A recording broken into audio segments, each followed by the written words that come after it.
Picture this. The sea stretched out before you like a black mirror, moonlight hidden behind storm-born clouds. And the only sound is the groaning of timbers as your ship slides into waters no sane sailor charts willingly. They call it the Devil's Triangle of Wrecks, a place where compasses spin like drunken dancers, and even the bravest pirates whisper prayers they swore never to believe in.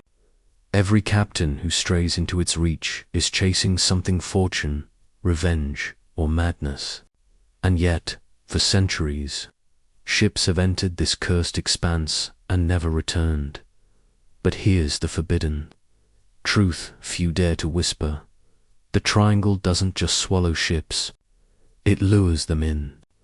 The waters shimmer at night with ghostly lights, like lanterns beckoning sailors to safe harbor, only to guide them straight onto reefs that rip a vessel apart like paper. Some swear the lights are tricks of nature. Others insist they're the work of sirens, sundry creatures with voices like velvet blades.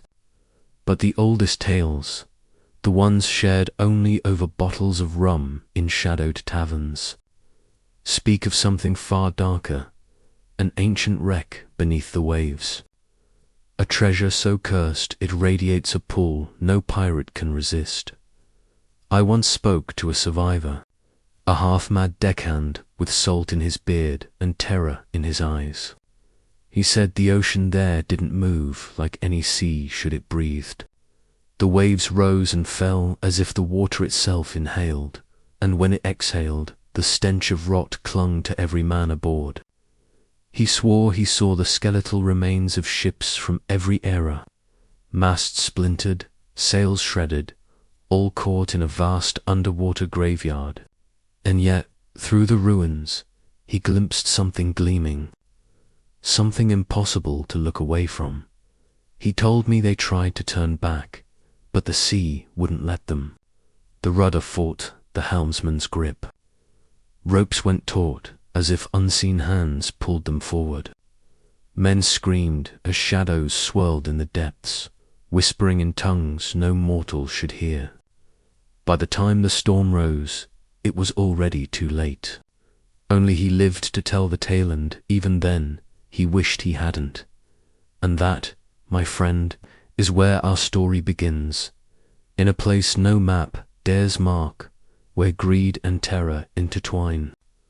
The Devil's Triangle of Wrecks waits still, hungry for the next ship, bold or foolish enough to test its curse. But what lies at the heart of that watery grave? And why did the greatest pirate fleet in history sail straight into its jaws? The year was 1692, and the Caribbean was a boiling cauldron of blood, gold, and betrayal. Rumors spread faster than cannon fire, and the latest tale was the kind that made every pirate in Nassau and Tortuga lick their lips. A Spanish treasure fleet, heavy with gold from the New World, was sailing home, but not along the usual routes patrolled by warships. No, this fleet had vanished into whispers, taking a secret path through waters few dared chart. The Devil's Triangle of Wrecks. It was Captain Bartholomew Red who first rallied the pirates, a red-haired demon with a smile sharp enough to cut glass. Red claimed he had stolen the fleet's course from the bedchamber of a Spanish admiral's wife. Whether the story was true didn't matter. What mattered was the promise of a fortune so vast it could buy kingdoms. Within weeks, he had gathered a fleet of cutthroats, rogues, and sea-wolves, unlike any the Caribbean had ever seen. Ships from every corner of the seas answered his call, their black flags snapping in the wind, their cannons polished like silver teeth, the night they set sail. The harbour of Nassau looked like a storm cloud come alive. Lanterns swung from riggings, voices bellowed sea shanties, and every deck groaned under the weight of muskets, powder, and men who thought themselves immortal. Among them was young Elias Crow, barely 16, a powder monkey whose wide eyes saw more than most. He clung to the rigging of the Bloody Fortune, Captain Red's flagship, staring out at the horizon with equal parts awe and dread. "Mark me, boy," growled old Harker, the gunner, as he shoved a swab into a cannon. "The sea don't give gifts. If she's letting us find the Spaniards, it's 'cause she wants payment, and she'll take it in blood." The first days were smooth, too smooth. The winds carried them swift and sure, the sea glittered under the sun, and even the sharks seemed to give them safe passage. Spirits soared. Pirates drank and gambled, sang and boasted of what they'd buy once their pockets were heavy with Spanish gold. But as they drew closer to the uncharted waters, the air itself began to change. Elias noticed it first, the way gulls no longer followed the ships, the sudden silence of the sea. At night, the stars seemed dimmer, as if the heavens themselves recoiled from what lay ahead. And then came the lights. At first, they shimmered faintly, just beyond the horizon, like lanterns swaying on unseen ships.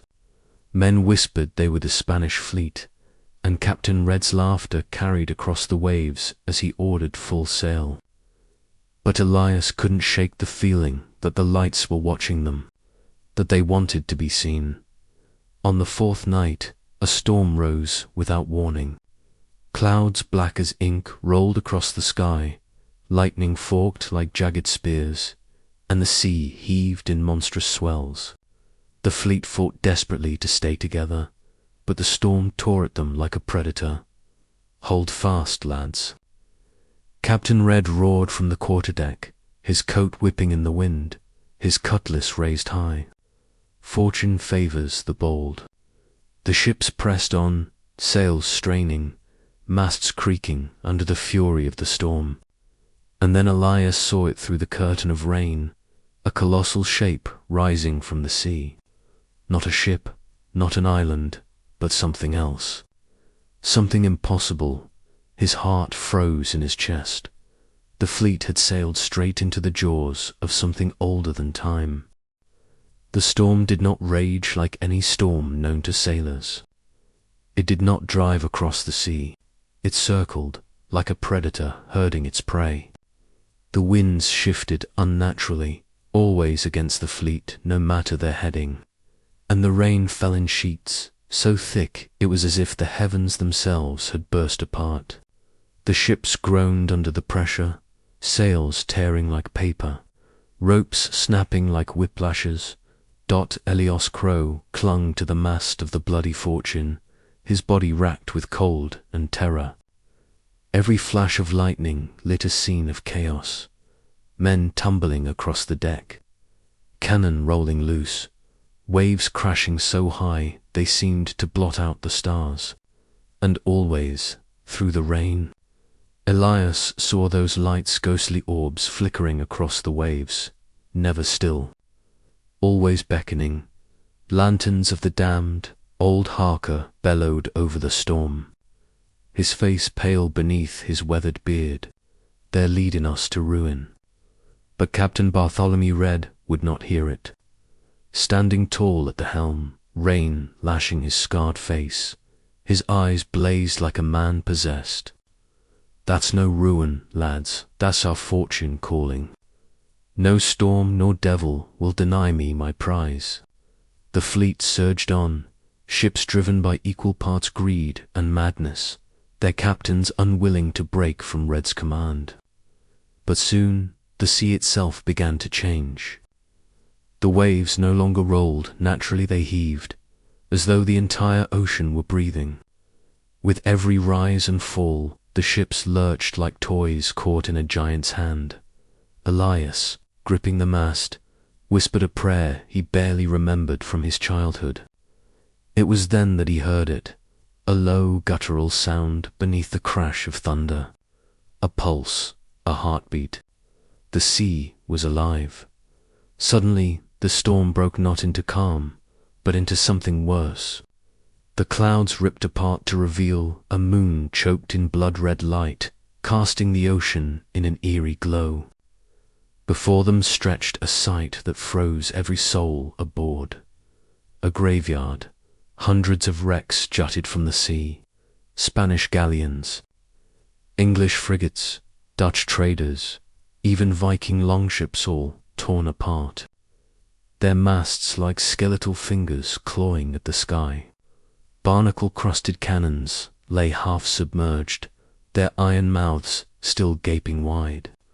Ropes and sails fluttered like ghostly banners, and bones gleamed pale where corpses had long since rotted away. The devil's triangle of wrecks. A hush fell over the fleet. Even the storms seemed to still, as though holding its breath in reverence to the graveyard. Then, from the depths, came a sound. A song. It was faint at first, like the echo of a lullaby carried on the tide. Sweet, tender, filled with promises of peace and rest.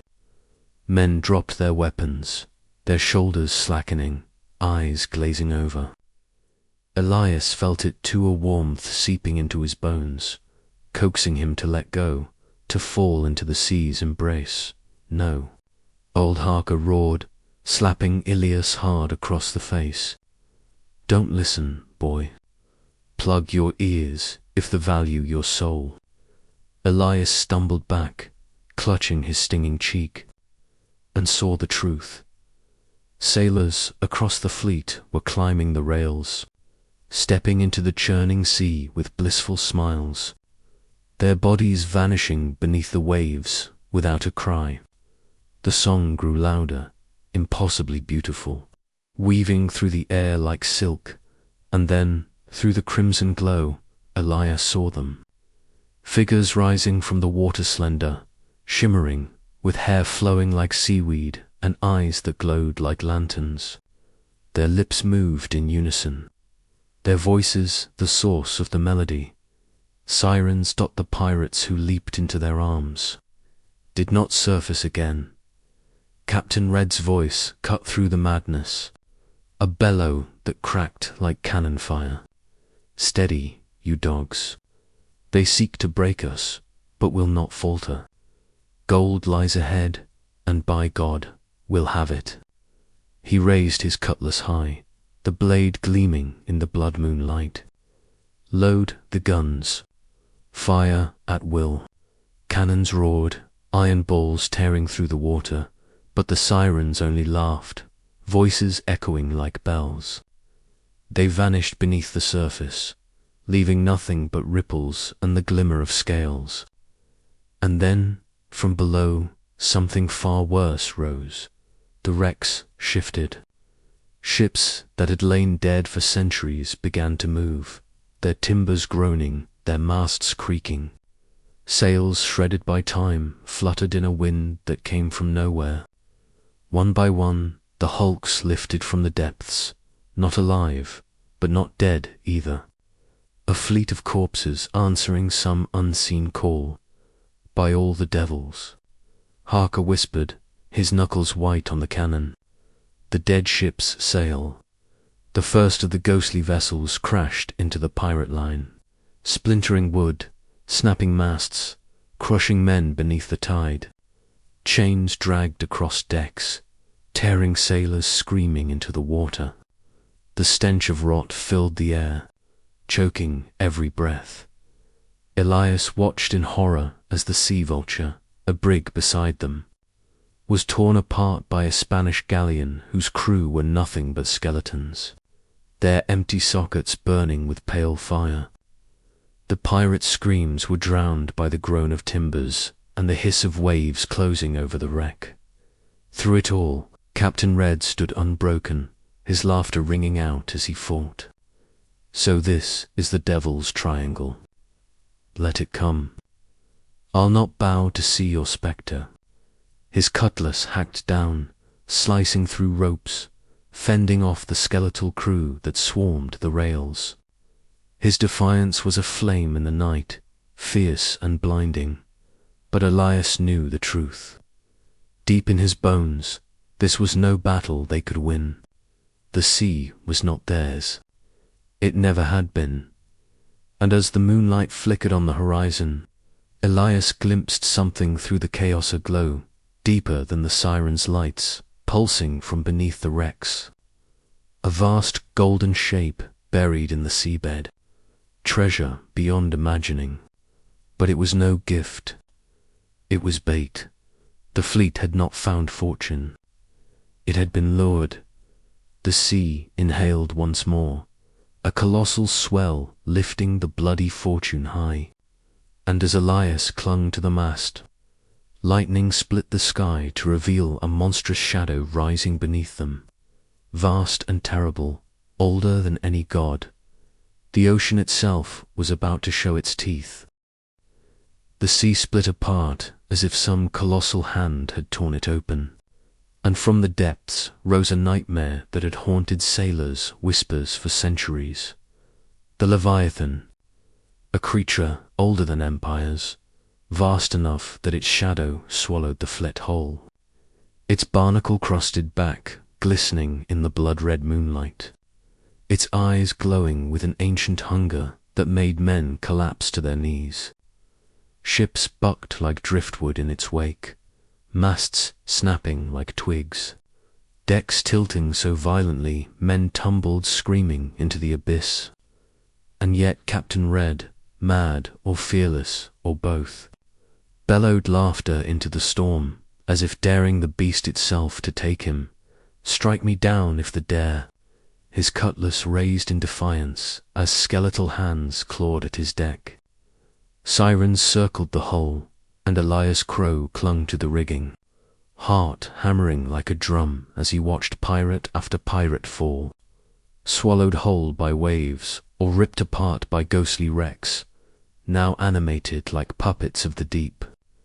The Leviathan exhaled, and the stench of centuries of rot and brine rolled across the fleet, choking lungs, burning eyes, a breath so vast it sent ships reeling.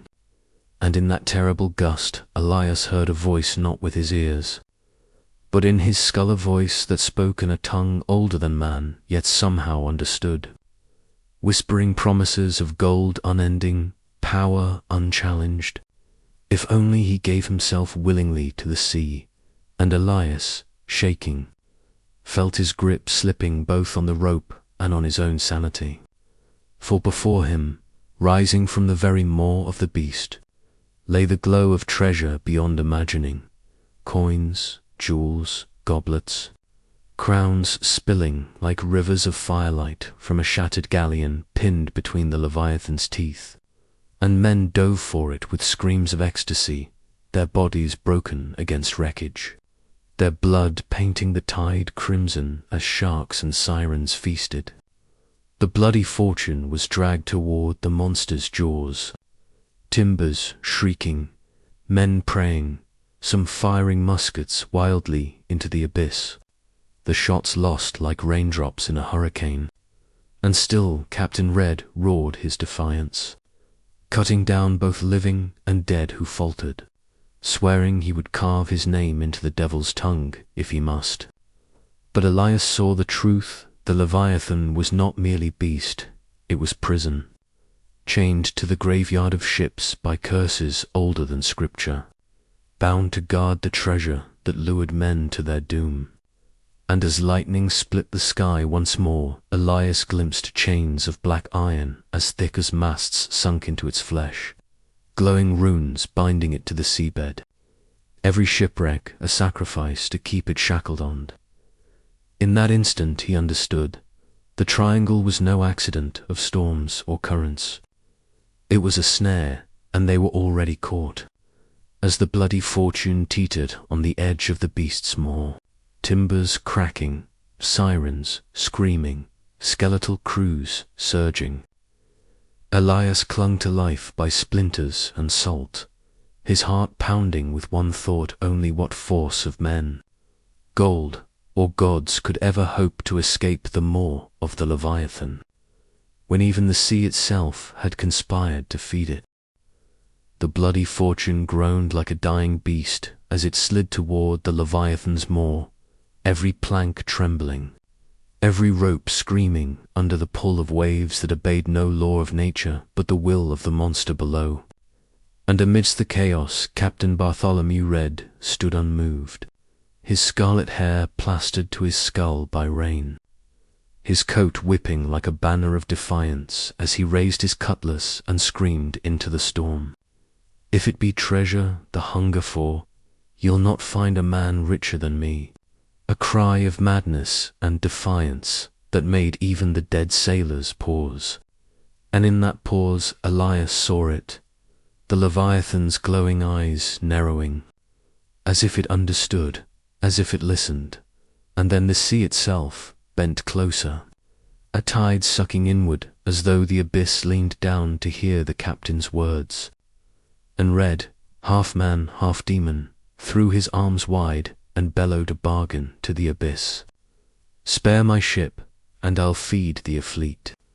Give me your curse, give me your chains, and I'll wear 'em gladly if it buys me dominion o'er the seas. And the words chilled Ilias's blood, for they were not shouted like boasts, but uttered like oaths. And the air thickened, the rain slowed, the sirens ceased their song, as though the world itself held its breath. Then came a sound from the deep, not thunder, not waves, but the groan of the earth's bones cracking, and from the depths rose black chains coiled in barnacle and rot, glowing with runes that burned like molten fire, lashing across the deck and wrapping around Red's arms, his chest, his throat, binding him, lifting him from the planks as his men screamed. Yet he laughed, a laughter so wild it pierced the storm, and Elias saw with horror that his eyes now burned with the same light as the Leviathan's. "Captain," Elias screamed, but his voice was lost in the roar as the bloody fortune steadied, no longer dragged toward the moor, instead held aloft by currents that swirled in unnatural obedience, the Leviathan bowing its massive head like a war-horse to its master, its maw closing with a thunderous clap that sent waves crashing over the graveyard. The other pirate ships reeled in disbelief, their crews torn between terror and awe, as Captain Red descended to the deck bound in chains that glowed like veins of fire, his flesh smoking where iron bit deep, yet still he grinned, whispering words Elias could barely hear but knew were not meant for mortal ears. Then, with a gesture, Red pointed toward the nearest Wreck-a-Dutch trader riddled with rot and barnacle, and the Leviathan surged, tearing it apart with a sweep of its colossal tail, treasure and bodies spilling across the waves. And the men of the fleet screamed in both terror and triumph, for in that instant they realized the impossible. Their captain had not just survived the triangle. He had made the devil's curse his own, and as the blood-red moon bathed him in light, Elias trembled with the certainty that though Red had gained power beyond kings, he had also forfeited his soul, and every man who followed him would soon be dragged into damnation. From that night forward, the fleet no longer sailed under their own strength, but beneath the shadow of Captain Red's unholy command, the Leviathan circling them like a chained beast bound to its new master. And though the pirates cheered when Red ordered the monster to crush a Spanish galleon's wreck and spill its cargo of silver across the tide, Elias felt only dread, for each victory brought with it a cost. Men began to change, slowly, subtly, their skin paling like drowned corpses, their eyes hollowing, their laughter turning too sharp to hollow, as though something inside them had already been claimed by the sea. And still Red urged them on, drunk with power, demanding more plunder from the wrecks, more blood spilled upon the waves, until the Devil's Triangle itself seemed to pulse with his heartbeat, the waters glowing faintly, the wrecks shifting like obedient hounds. One night Elias awoke to the sound of whispers, hundreds of voices murmuring in languages long dead. And when he looked over the rail, he saw the drowned skeletal sailors from sunken ships walking upon the seabed beneath them, carrying chains, binding the Leviathan tighter, their eyes glowing the same fire as Red's. And he realized with a jolt of horror that the captain was not master of the beast at all, but merely another link in its eternal prison. His will bent to serve the curse that now pulsed through him like blood. And yet the men followed, for every day the sea spat out more treasure. Spanish coins piled knee-high on the decks. Emeralds rolled like marbles beneath their boots. And the pirates whooped with greed, blind to the truth that the more they took, the less human they became. One lost his tongue, yet still laughed without sound. Another's hands blackened like charred wood, but clutched gold tighter than life. And when Elias begged Harker to see reason, the old gunner only shook his head and muttered, "It's the curse, boy, it gives and it takes, and soon it'll take all." But Elias knew then that Red's bargain was not salvation but damnation, and the devil's triangle had them all in each coin stolen another link in their chains, each cheer another nail in their coffins. And as he stared at the red-lit horizon, watching the Leviathan dive with a sound like worlds collapsing, Elias swore he felt the sea itself smile, as if savoring the doom of every soul aboard, a doom not of sudden death, but of eternal service to a hunger that would never, ever be filled. The bloody fortune sailed deeper into the devil's triangle until it no longer felt like sea but the throat of some monstrous grave, the water thick and black, the air heavy with whispers that coiled into men's ears and drove them half mad with promises of thrones and kingdoms.